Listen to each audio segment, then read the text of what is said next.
Un appel? Waouh! J'ai un appel de une parole pour toi. Allez, on se connecte, on décroche. Oui, allô?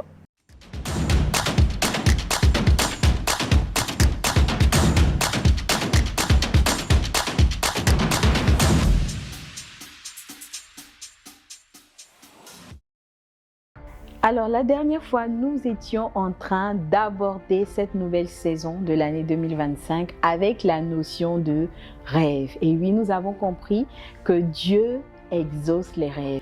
Il est celui qui réalise les rêves.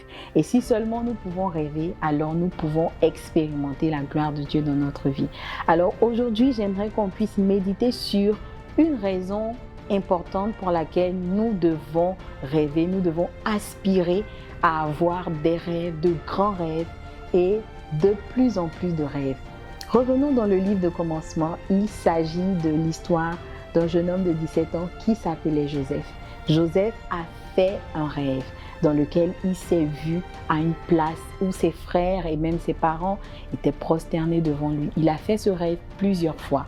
Et quelques années après, ce rêve s'est réalisé effectivement comme il avait vu dans son songe, effectivement comme il avait vécu dans son songe. Qu'est-ce que cela pourrait nous emmener à comprendre? Dieu donne des rêves parce qu'il veut faire de grandes choses avec toi. Dieu te donne un rêve parce qu'il est sur le point de te faire rentrer dans la dimension de ceux qui font des exploits, de ceux avec qui il réalise des grandes choses, de ceux avec qui il marque la terre, de ceux avec qui il donne des solutions aux hommes. Alors, si tu ne rêves pas, tu n'es pas sur la liste des personnes qui intéressent Dieu.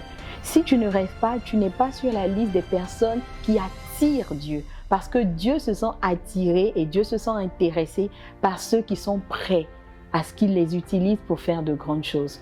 Lorsque Dieu met un rêve dans ton cœur, lorsque Dieu met un rêve dans ta nuit, lorsque Dieu te donne un songe, c'est parce qu'il est sur le point de changer ta destinée. Et oui, le rêve qui est dans ta vie n'est pas pour t'effrayer, n'est pas pour te rendre timide, n'est pas pour te montrer que tu ne peux pas le faire. Justement, Dieu sait que tu ne peux pas, mais avec lui, comme la Bible dit, nous ferons des exploits.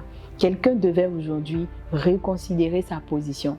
Qu'est-ce que tu sais de ce que Dieu veut faire avec toi cette année? Est-ce que tu ne rêves pas que tu peux avoir de meilleures notes à l'école? Tu peux avoir un meilleur résultat?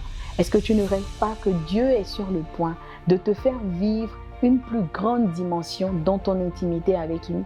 Tu peux avoir des temps de prière extraordinaires, tu peux vivre une extase, tu peux aller au ciel et revenir. Il y a tellement de choses que tu es sur le point de vivre si seulement tu peux permettre à Dieu de mettre un rêve dans ton cœur.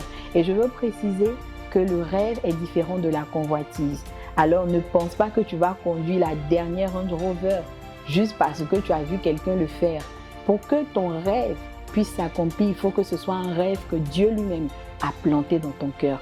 Pas un rêve qui est né de la convoitise, pas un rêve qui est né de la jalousie, pas un rêve qui naît d'un désir de concurrence. Si seulement tu peux laisser Dieu planter un rêve dans ton cœur, comme il a fait pour Joseph, alors je peux t'assurer que peu importe comment tu vois les choses se dessiner devant toi, assurément, ce qu'il t'a montré arrivera. La Bible déclare dans Job 33, 15, parlant de Dieu, il parle par des songes, donc des rêves, par des visions nocturnes, quand les hommes sont livrés à un profond sommeil, quand ils sont endormis sur leur couche. Alors, qu'est-ce que tu fais? Tu me rejoins?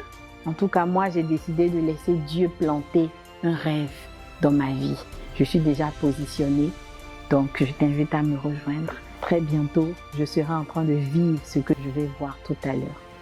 Alors, rêve aussi. Dieu veut te donner un rêve. Que Dieu te bénisse.